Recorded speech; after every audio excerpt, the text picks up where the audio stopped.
everybody. We're here with our first podcast of our Stories of Faith podcast with Martin Luther Church. I am Senior Pastor Blake Anderson from Martin Luther Church here in Giddings, Texas. And we're just going to share people's journey with Christ. He gives us all a journey and a story to tell for a reason, because he wants us to be witnesses to the power of him in our lives. I'm joined today by a good friend of mine, Mr. Jim Wolf. And he has an amazing story of faith in his walk with the Lord. So today we're going to just talk a little bit about the story that he has. We shared it with our youth group, what was it, 2 weeks ago? 2 weeks ago. 2 weeks ago, and the kids said that it really had a deep impact on me. So I called Jim and I said, it would be really wonderful if you shared it on the podcast too. So that's why we're here today. Good. So welcome, Jim, and I'll let you get started. Okay, Pastor, the first thing I'd like to say is thank you, Pastor Blake, for giving me the opportunity to be here today and tell you about my story and how important prayer is in our everyday life. Also, deep faith. You have to have deep faith, and that is also so important. My story is broken down in 3 parts, and I have named these parts. The first part I named Angel or Passerby. The second part are prayers being answered. And the third, a remarkable, a treasured Bible verse. So those are going to be the 3 stories that I'm about to tell. And the first one, Angel or Passerby. After my wife passed away,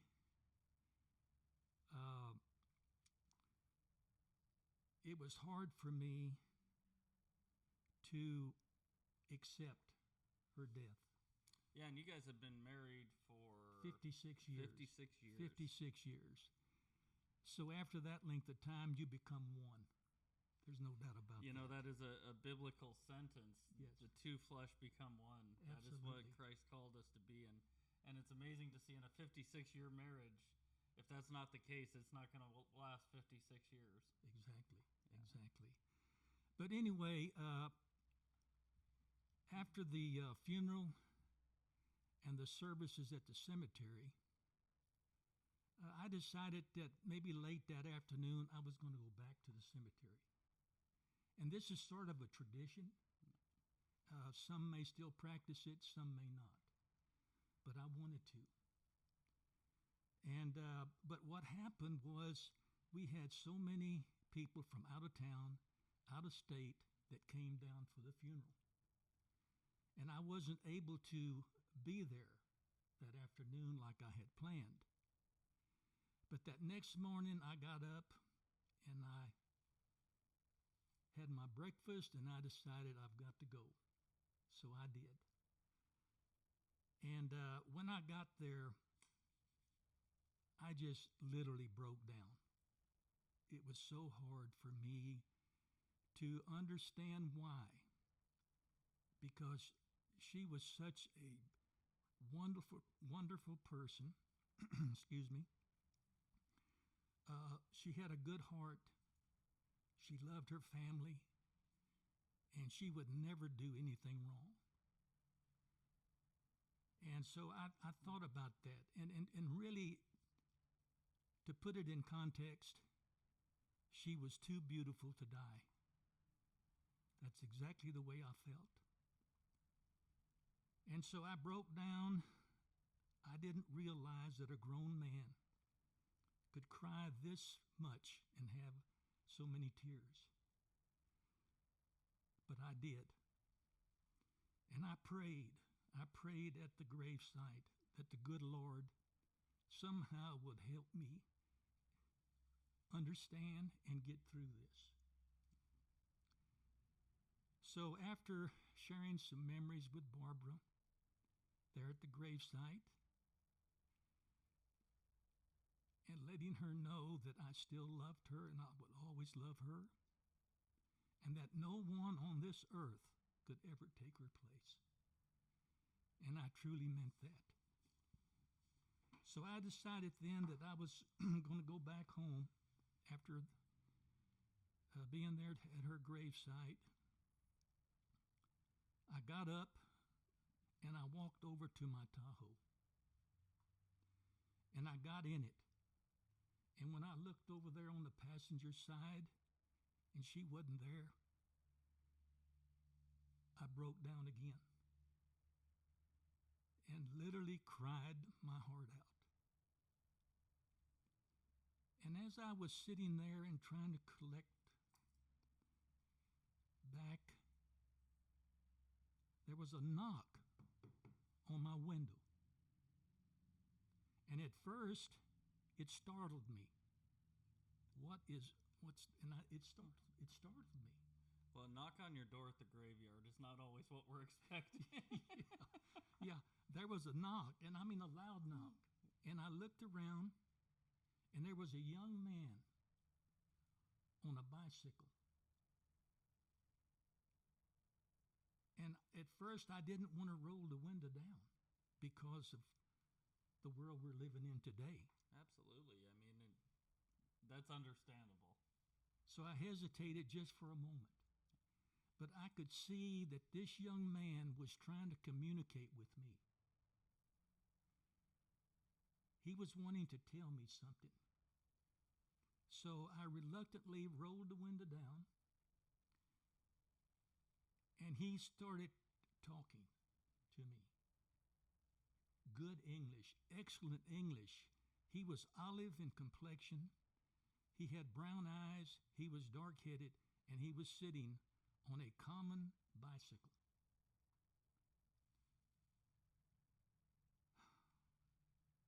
It took my breath away because he was beginning to tell me, and I could tell that he was starting to cry. And he was telling me that everything was going to be okay and that he has experienced exactly what I was going through. And it brought, Pastor, it brought sort of a warm feeling to me. It gave me peace. It gave me hope. Isn't it strange how in the darkest of times, God can send us that strength, that hope that we don't even know where it comes from. Absolutely. And we feel so alone with our grief. Yes. Grief is one of those things that we feel alone with it. We feel like nobody understands it. But it's such a comfort to know that the Lord never leaves us in that place. Absolutely it was. It is. There's no doubt about it. But anyway, after our conversation, we departed. He went his way, and I went my way.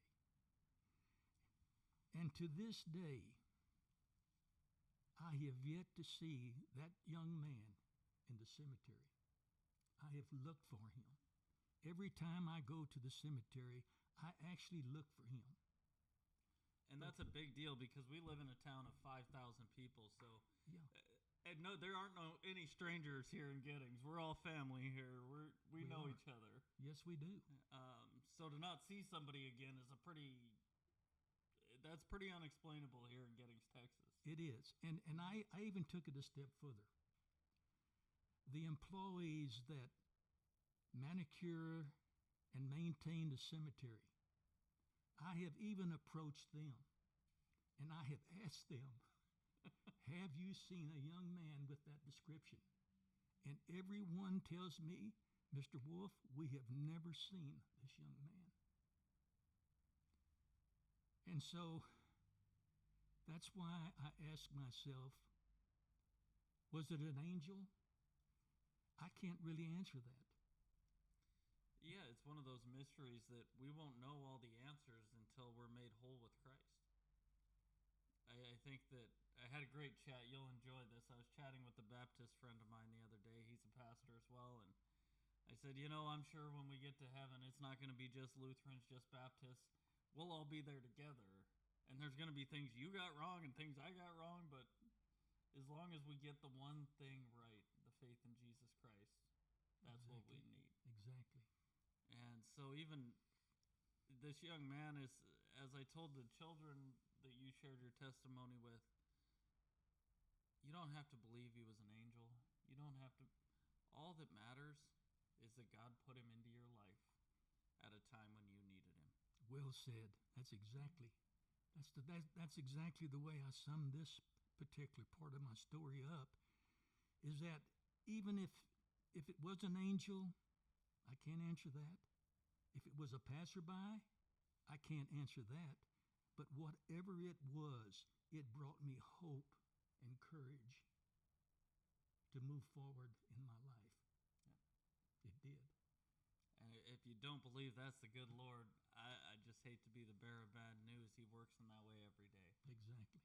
He brings us what we need in those times of trial to get us through them. He does. He does. Absolutely. And prayer is so important when you lose a loved one, or you are diagnosed with some fatal disease, life-threatening disease. Prayer and faith is so important. Well, and you know a little bit something about the second one, too. Yes, absolutely. The second one I named are prayers being heard. I was sitting on the back of the patio, and this was after Barbara passed away, a month or two. I was sitting on the back patio one morning and having a cup of coffee. And it was a beautiful morning that the good Lord had created. It was just absolutely pristine. It just incredible. One of those good Texas days where you think God made this place just for you. Absolutely. It was beautiful that morning. So I was really enjoying that cup of coffee. And I was about to finish my coffee, and I thought, I'm going to ask God to give me a sign sometime today that he's listening and he hears every one of my prayers. So I continued on with my coffee, and I was still enjoying the beautiful morning. And all of a sudden, I saw one of the most beautiful butterflies. It was a monarch butterfly coming my way.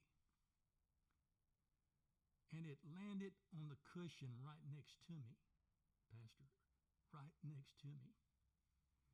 And it was arching its wings back and forth like that as I was observing this beautiful thing that God created. And it was almost, excuse me, it was almost like it was talking to me. And after a few minutes, it picked up its wings and started flying off, and it flew off into space. The profound thing about this was there was not another butterfly in my backyard. It was the only monarch butterfly, the only butterfly in my backyard. And I knew then that God answered my prayer. That he was hearing my prayers. It's powerful when we get an answer that clear to us. I told people when I came to Giddings to be your pastor here that I had prayed for discernment of what am I going to do? And I shared this with a group of pastors. I was like, when I made the decision, it was easy because sometimes we pray for discernment. We pray for knowing God's will, and we don't necessarily get our answer right away. It doesn't mean he's not listening. It doesn't mean he's not answering it or in the process of answering it. Yes. It's on God's time, not on ours. And I told him, I was like, sometimes it's hard when you're waiting on God to give you the answer you're looking for. But Yes. sometimes he smacks you over with the head with a 2x4 and says, "This is where I want you. This is what I've got for you. Listen to me." You're absolutely right, Pastor. It's those times where we don't think he's listening. I've heard more people's struggles of faith of them saying, "Well, God's not listening to my prayers anymore." And I assure you, as sure as we sit here, there's not a single prayer that's sent up that God hasn't answered.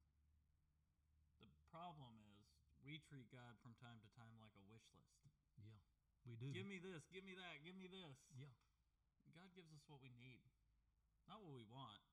If he gave us what we want, we'd be spoiled little children running around. Well, today is new Mercedes day. Yeah. It doesn't work that way. No, it doesn't. God will always give you what you want or what you need, not what you want. And so Exactly. the fact that you needed in that time to have an answer, and he was right there, being faithful as God always is. Yeah, what was incredible was the timing. Yeah, He was there before I even finished my cup of coffee. So, yes, it's remarkable. it really reminds was. me of that Bible verse, when I am weak, then I am strong. When I'm the Yes. weakest, sometimes that's when I see the work of God the strongest in my life. Yes. Is when I've just been completely everything stripped away, and I sit there and realize how much he still loves me. Yeah. Absolutely. I agree. The third part of my story is called a treasure Bible verse. A remarkable and treasurable Bible verse. Right after, I guess it was probably 2 or 3 months after the butterfly story,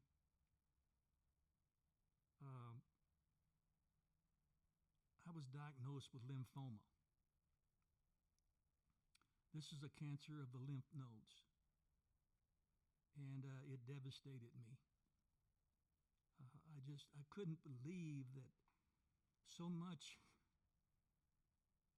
was on my plate, and yet this hit me too. Yeah, because this was not long after the loss of your wife, Absolutely, correct? absolutely, just a few months. And anyway, arrangements were made to go to MD Anderson. I just felt like this was the ultimate place to go with the disease that was diagnosed. And arrangements had been made, and the dates had been made, and I was getting ready. I was preparing my luggage late one evening at home and preparing to go and be treated. And I needed an item out of the spare bedroom to go with me. And I went into the bedroom. I got what I was looking for. And as I was walking out, I found this little snidbit piece of paper on the floor. It was print side up, like it wanted to make sure that I would see it. And so I picked it up, and it was a Bible verse. Unbelievable. Just unbelievable. That this Bible verse was so perfect for me. And what it was, Pastor, it was Isaiah 40:31. And this is what it says. But those who hope in the Lord will renew their strength. They will soar in wings like eagles. They will run and not grow weary. They will walk and not be faint. Now, how incredible is that? You know, those are the words we all need to hear in times of trial. Here, you've lost your wife, diagnosed with lymphoma, and this is the message that God has for you. You will run and not walk. You will soar. Yes. That this isn't the end. This is the beginning. Absolutely. What it did for me, Pastor, it gave me the strength. It gave me courage, hope, and confidence. Knowing what I was faced with treatments for cancer. And it just did wonders for me. And I'm suspicious that, how did it get there? I vacuumed that room. I walked through it many times, and yet I never did see it until that one moment when I'm getting ready to go to MD Anderson for treatment for cancer. And it just gave me so much. And my suspicion is this. This was a way God and an angel by the name of Barbara Ann. They were letting me know that they were with me every step of the way. And it gave me so much confidence and hope that it was just unbelievable what it did for me. Sometimes we're not ready to hear the words that God has for us. Sometimes we're not ready. We're oftentimes ready to walk right by that piece of paper because we're in such a hurry for everything else. Yes. And then when we need it, God says, hey, it's time to slow down. Take a look to your right. I'm right there. Yes. Always have been, but I'm right here. Yeah, absolutely. And another thing, Pastor, when I found that and read that, I didn't hesitate. I sat down, I took a breath. I didn't hesitate. I thanked him for what I found on the floor there. That Bible verse that meant so much to me. Isn't that the power of prayer, though? That how often do we send up prayers of thanksgiving? Exactly. Just, God, what you're doing for me. Yes. I'm a sinner in need of a Savior that doesn't earn this. It's only by your grace. It's only by grace. Yes. Oh, man, thank you. Thank you for the grace you're pouring out on me. Yes. It helps. Believe you me, it helps. And just that grateful heart when we turn to him with it and say, well, I've done absolutely nothing to earn the grace you pour out on me. Yeah. But yet you just keep shoveling it on. Yeah. I have told others too, Pastor, how important it is. And too many of us, I know we don't do it. But when you do sit down and ask the Lord, ask God to help you, and you ask for things, and when you see that those things come your way, you have got to take time out and thank the Lord. You've got to do it. Yeah. Because you're going to be wanting to ask him again for something. Yeah, it's so powerful to just say thank you when we see God at work in our lives, to say, and he's at work in our lives every day. It helps build that thankful relationship that we have with him, to say, everything, you created it all. You created me. I broke your law. You loved me so much you sent your son, and then you poured your grace out upon me to forgive me when I can't do it myself. Yeah, absolutely. I agree with you. And then you walk right next to me at every trial, at every tribulation. Yes. Here, Jim's going through losing his wife, which I've only been married 10 years. I can't even imagine what that's like. Can't even fathom what that's like. Add on top of that what, it was stage 3 or stage 4 cancer that you were diagnosed with? It was stage 4. Stage 4 lymphoma, The worst kind. which, to my understanding, is a very hard thing to even treat. And what does God say? It's okay, I got you. Absolutely. There's nothing we're about to do that I haven't done before. I got you. Exactly. And I can't.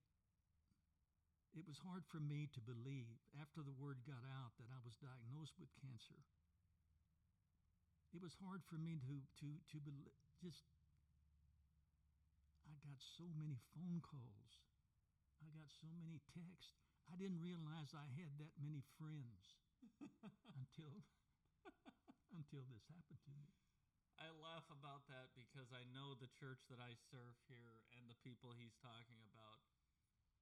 They're such beautiful people. They have an authentic love for one another. And it's something you don't see across the U.S. anymore, but it exists here. Yes, it does. We've got one of the greatest church families here at Martin Luther. There's no doubt about it. It's not even close to me. The foundation of this place is rooted in love of God and love for one another. And if we got those two down like we do here, yes, I mean, what God's going to do with the church here, it's going to be beyond anything we can comprehend, because there is an absolute love for one another in our church family here in the body of Christ at Martin Luther that I've never seen it at this level before. It's so amazing to be the pastor of this church. Yeah. We've got a great church family. There's no doubt about that. And I had a church in Midland, Texas that prayed for me. I had a church out in Kerrville. I had a church in Elgin. And then I had my church, Martin Luther. And something else that I want to say at this time is that Pastor Walk, he was so instrumental. So instrumental. He supported Barbara. He supported me. He supported my 2 sons. And I will always remember Pastor Walk for how he supported me and my family during these trials and tribulations that I was going through. He would literally come to the house and bring me communion and have a short message. And I told Pastor at one of those sessions when he came to the house is that if I got to the other side of all of this that I was faced with, that I would love to be able to give testimony and tell stories like what we're telling today. Yep. That I want to do that. I promised God that I would do that, and here I am. I'm doing it. Yep. And I love about Pastor John, I've gotten to spend a few months with him now. He is an inspiration to me in that his ministry, his life is really all about Christ and being a servant of Christ. It's not about him. He's not making it, hey, rah, rah, it's got to be all about me. It is all about Christ. Exactly. And he is such a devout servant of Christ. I have so much respect for him. I hope 40 years into the ministry that I have the humility to know who I am in Christ like he does. Yes, he's a remarkable individual, and I would like to take this very moment, this exact moment, and thank you, Pastor Walk, for what you did for me and my family. I appreciate it, and you will always be in my heart, and I love you with all my heart and soul. Yeah, he's something else. He's just, I'm grateful God brought him into my life, and I look forward to keeping him as a friend in the future. Yeah, he is he is a true servant of Christ and a great man. Exactly. And you know, Pastor, when you have so many people praying for you, it's like, what is it, Matthew chapter 18, verse 20, where there are 2 or 3 gathered in my name, I will be among them. That's powerful.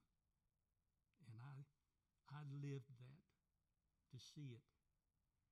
Yeah, because you went through your cancer treatment, and if I remember right, you didn't finish your cancer treatment. I did not finish my cancer treatment. And what was remarkable about that, Pastor, is that I had a mass on the right side of my neck that was about the size of a golf ball, maybe a little bit larger. Yeah, with lymphoma, it's a swelling of the lymph nodes that you have in your neck, under your arms. That's right. Yep. It's our defensive system, Yep. is what it is, and it's a serious matter. But I started my treatments, and what was remarkable in all of this is that after only 2 weeks of treatment, this mass went completely away. And it has never returned again. Praise God. Absolutely. In fact, my doctor told me after the mass had subsided, he told me that he said, you know, Jim, I think you're already in partial remission. And it was quite clear that these treatments were really beginning to help me. But I was having to take so much different medication in between the infusions that these medications were making me extremely sick. It really caused a lot of problems. I just think back to something you just said. Imagine being a doctor, and here you've got a man that has been diagnosed with stage 4 lymphoma, of all things. And a couple weeks in, you're ready to say, well, I think you're in partial remission from stage 4 cancer. Yeah.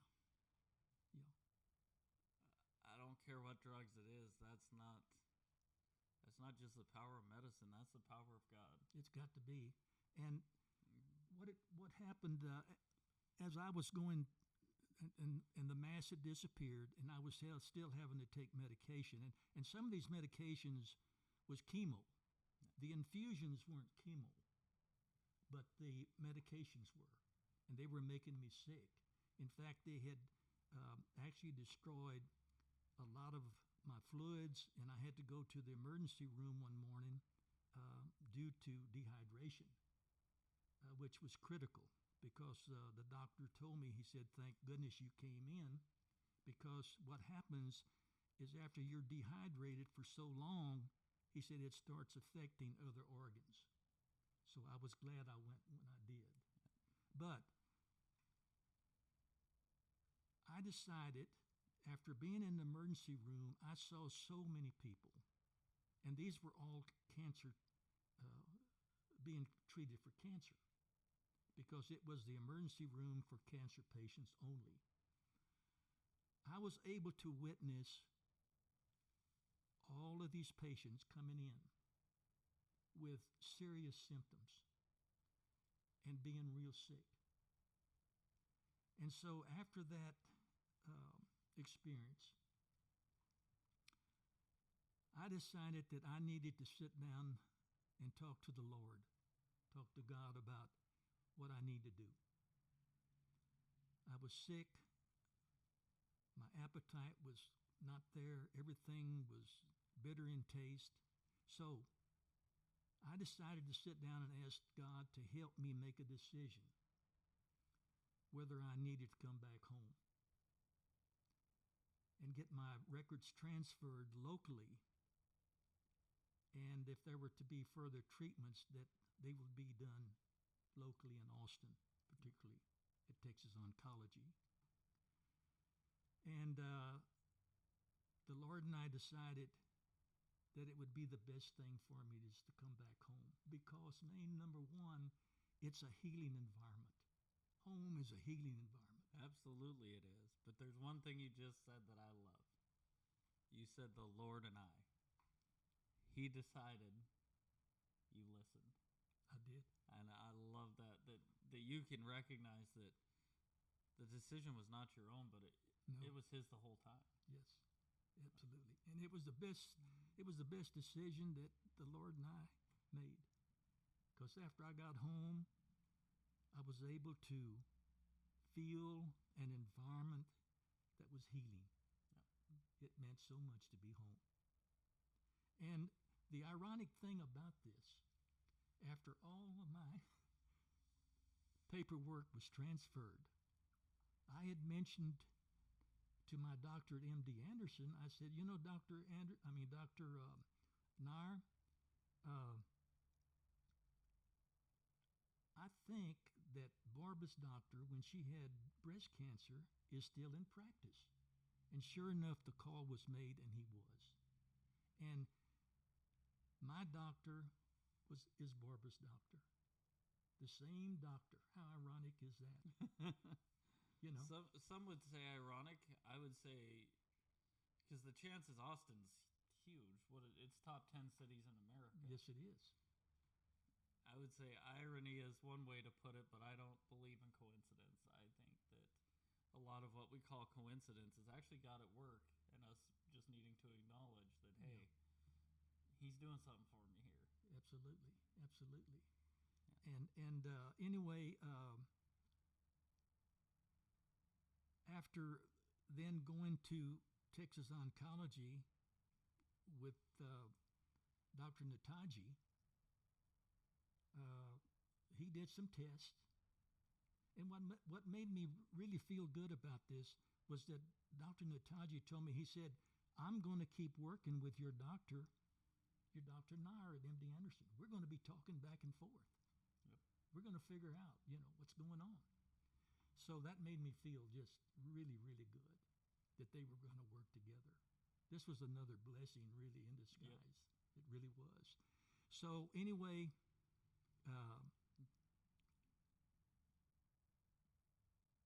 Dr. Nataji had me do some tests and everything, and he came back and he told me, he said, Jim, you're still in remission. But what we're going to do is about every 3 or 4 months, we're going to do these tests just to make sure that there's nothing suspicious, is the word he used. And so at the end of that second appointment with Dr. Nataji, and he was looking at my tests and everything and telling me that I was still in remission, I asked Dr. Nataji, I said, and I left this for my last question, Dr. Nataji, is this nothing short of a miracle? And he looked down at me and he shook his head, yes. That this was, in his opinion, and he has seen so much, that this was a miracle. Yeah, I mean, this is a cancer doctor in Austin, an oncologist in Austin, exactly, where he's seeing hundreds of people a week. Yes, that are being treated for various types of cancer. I mean, to me, when you say stage 4 lymphoma to remission, that's a miracle every day of the week. It's got to be. It's got to be. Exactly. And they can't explain it, and there's a reason why. I can explain it in one word: God. Yes. Yes, absolutely. And this is why I want to tell my story. I want others, I want others to hear how important it is to pray and to have a solid and strong faith in God. Those two go hand in hand. Yes, they do. Imagine saying that you're going to have a strong relationship with somebody, but you're never going to talk to them. I have this strong relationship. Yeah. But we don't speak. We don't speak. That's not a strong relationship. To me, it begins with prayer. It's something we should do every single day. But that's how are we going to say our relationship with the Lord is strong if we're not willing to talk to Him? Exactly. If we're not willing to bear every part of ourselves to Him and let that grace be poured out on us. And Jim, you're an amazing story of what happens the closer we draw to God and the Father and the grace that just comes into our lives. Well, I promised God that I would be His advocate, and I am.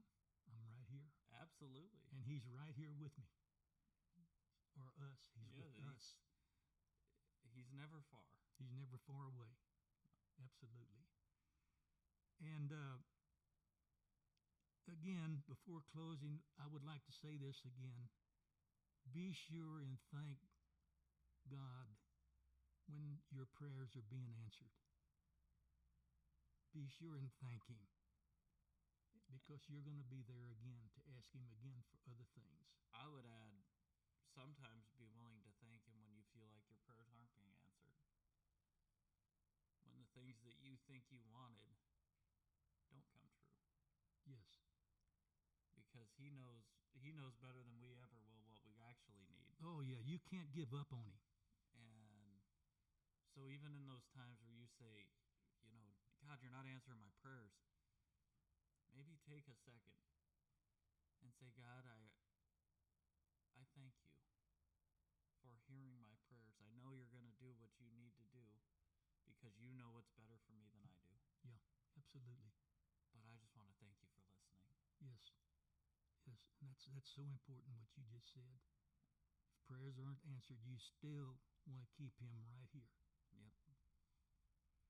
I've seen too many people that they have turned from faith and turned from God because they say He didn't answer my prayer that one time. Yeah. And I applaud you. So many people do that in a time of grief. The counsel I always like to tell people is we oftentimes pray for healing. I'm sure you prayed feverishly for healing for your wife. I did. God healed her. Yep. He gave her the healing He couldn't give her here. Exactly. Sometimes His answer to prayer is the ultimate healing. It is. And we need to be grateful for that too. And Pastor, I realized too, and just like when I was praying there at Barbara's gravesite, we can't live forever. I mean, it's, we just have to accept that for what it is. We can't live forever. We can. We can live in eternity with our Lord and Savior. That we can. Absolutely. That part we can. Yeah. And I guess what I'd like to do in closing, I would like to read my closing. Absolutely. If you would allow me to do that, Pastor. Absolutely.